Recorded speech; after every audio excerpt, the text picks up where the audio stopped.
In 1910, the average factory worker slept 6 hours a night and woke up without an alarm clock. No coffee needed, no grogginess, no snooze button pressed 5 times before dragging themselves out of bed. They worked 12-hour shifts doing physical labor that would hospitalize most modern office workers by lunch, and they did it on less sleep than you are getting right now while feeling more tired. This is not about genetics. This is not about simpler times or lower stress.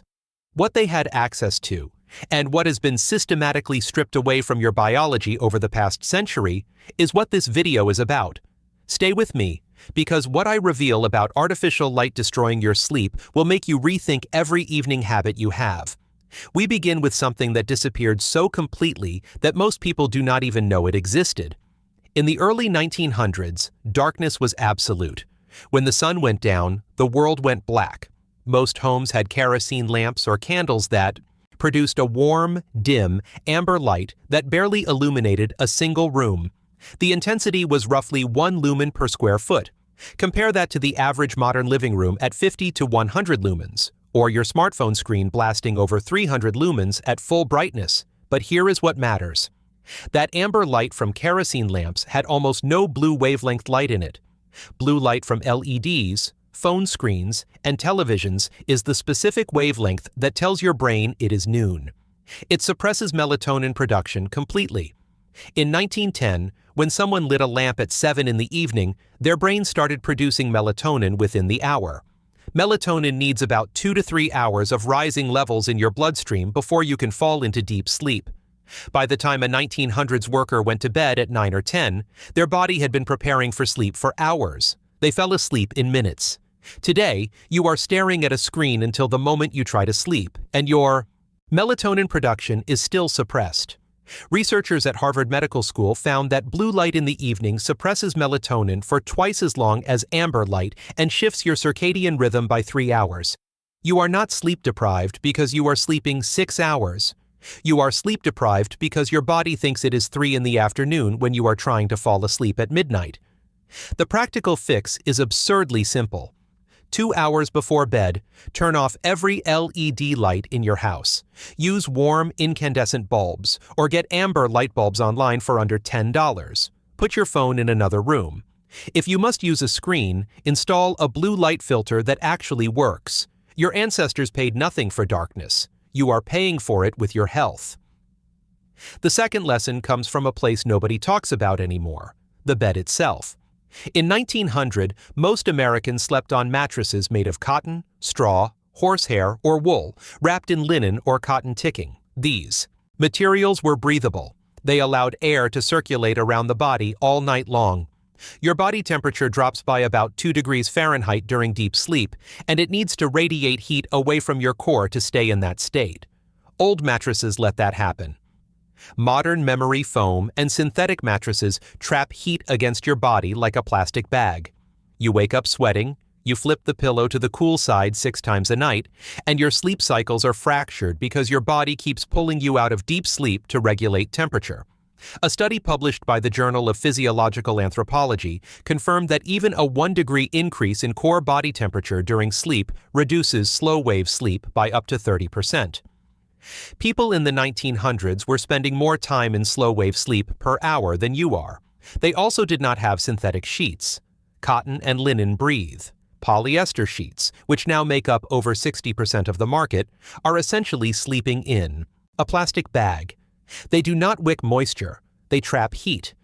The modern mattress industry is worth $32 billion, and most of that money is going towards selling you materials that actively prevent your body from doing what it evolved to do. You do not need a $4,000 mattress. You need cotton, wool, or linen. You can find used cotton mattresses or cotton futons for under $200. Buy cotton or linen sheets. If you want to go further, get a wool mattress topper. Your great-grandmother slept on wool and cotton her entire life and never once woke up drenched in sweat at 3 in the morning. Now stay with me here, because this is where it gets really interesting. The third thing people in the 1900s had that you do not is hormonal alignment through physical labor. In 1910, the average person walked between 6 and 10 miles a day just living their normal life. Farmers, factory workers, housewives doing laundry by hand, children walking to school, Everyone moved constantly. But it was not exercise in the way we think of it today. It was not intense.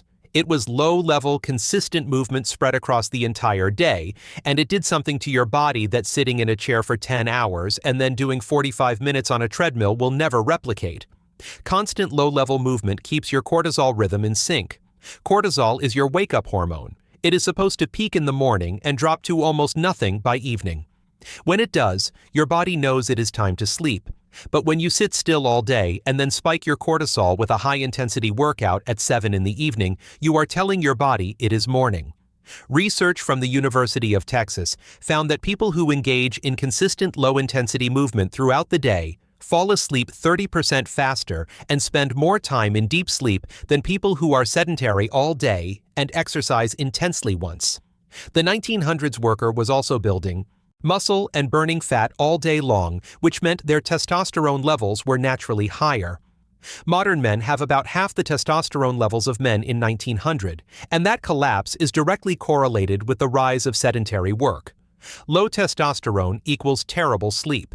You wake up unrested because your body is not producing the hormones it needs to repair itself overnight. The fix is not complicated. Walk more. Walk to the store. Take the stairs. Carry your groceries, do yard work, chop wood if you can. Move your body the way it was designed to move, constantly, at low intensity, across the entire day. Your sleep will improve in less than a week. Before we continue, if this is changing how you think about sleep and modern life, smash that like button and subscribe right now. The information ahead is even more important and you do not want to miss it.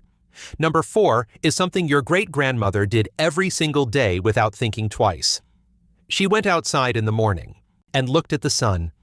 Not stared at it, not directly, but she was outside within 30 minutes of waking up, exposed to natural sunlight, and that exposure did something to her circadian rhythm that no amount of coffee or artificial light can replicate.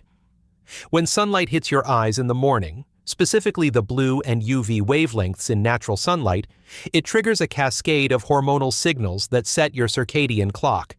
It stops melatonin production immediately. It spikes cortisol. It starts a countdown timer for when melatonin will be released again that night, roughly 14 to 16 hours later. If you wake up at 6 and get sunlight by 6:30, your body will start producing melatonin around 8 or 9 that evening. If you wake up at 6 and do not see sunlight until noon, your body does not start that timer. You get to 10 at night and your melatonin has not risen. You are wide awake scrolling your phone. In 1910, people were outside at dawn because they had to be. Farmers were in the fields. Workers were walking to the factory. They were getting thousands of lux of natural sunlight directly into their eyes, while the modern office worker is getting maybe 500 lux of artificial indoor light that does not contain the right wavelengths. A study from Northwestern University found that people who get morning sunlight fall asleep faster, sleep longer, and report better mood and energy levels. The difference was 45 minutes of sleep per night on average. You are losing 3 years of sleep per decade because you refuse to step outside for 10 minutes in the morning. The fix costs nothing. Wake up, go outside, stand in the sun for 10 to 15 minutes. No sunglasses. No window glass between you and the sun. Just stand there. Look around. Let the light hit your eyes. Do this before you check your phone, before you drink coffee, before you do anything else. Your ancestors did not need a morning routine. They had the sun. The 5th and final lesson is the one nobody wants to hear, but it is the most important. People in the 1900s did not have stimulants the way we do now. Coffee existed, tea existed, but the average person was not drinking 3 cups of coffee before noon and an energy drink at 2 in the afternoon. In 1910, coffee was expensive. A pound cost about 15 cents, which was roughly 2 hours of wages for a factory worker. It was a luxury. Most people drank it once a day, if at all, and they drank it weak. Compare that to today, where the average American drinks 3 to 4 cups of coffee per day, plus energy drinks, caffeinated sodas, and pre-workout powders. You are consuming 300 to 500 milligrams of caffeine daily, and caffeine has a half-life of 6 hours. If you drink coffee at 2 in the afternoon, half of that caffeine is still in your bloodstream at 8 at night. A quarter of it is still there at 2 in the morning. You are not falling asleep because you are tired. You are falling asleep despite being chemically wired, and your body never reaches the deep sleep it needs because caffeine blocks adenosine receptors in your brain. Adenosine is the chemical that builds up all day and makes you feel sleepy. Caffeine does not give you energy. It blocks the signal that tells you that you are tired. Research from the Sleep Disorder Center at Henry Ford Hospital found that consuming caffeine even 6 hours before bed reduces total sleep time by more than an hour and significantly reduces slow-wave sleep. The 1900s worker felt rested on 6 hours because those 6 hours were real sleep. Your 8 hours are not. You are spending half the night in light sleep, tossing and turning, because your body is trying to sleep while caffeine is screaming at it to stay awake. The solution is not to quit caffeine entirely, though that would work. The solution is to stop drinking it after noon. If you wake up at 6, your last cup of coffee should be at 11:30. After that, water. Your ancestors did not need stimulants because their sleep was so high quality that they woke up actually rested. You are stuck in a loop where bad sleep requires caffeine, and caffeine destroys your sleep. Break the loop. Cut the caffeine after noon for 1 week and watch what happens. Here is what all of this comes down to. People in the early 1900s were not superhuman. They were not genetically different. They were not living in some mythical golden age where life was easier, life was harder. But the environment they lived in was aligned with their biology in ways that modern life is not. They had darkness at night. They had breathable natural materials. They had constant movement. They had morning sunlight. They had minimal stimulants, and because of that, their bodies could do what they were designed to do: sleep deeply, recover fully, and wake up ready to work. Every one of those elements has been stripped away and replaced with something that makes a corporation money while destroying your health. You do not need a sleep tracker. You do not need a weighted blanket. You do not need melatonin supplements or a $800 mattress. You need darkness, cotton, movement, sunlight, and less caffeine. All of that is free or close to it. The knowledge was never lost. It was buried under 100 years of industrial convenience and consumer products designed to fix problems that did not exist until we abandoned what worked. You can start reclaiming this tonight. Turn off the lights 2 hours before bed. Stand in the sun tomorrow morning. Walk more. Cut the caffeine after lunch. Sleep on cotton. Your body remembers how to do this. You just have to stop fighting it.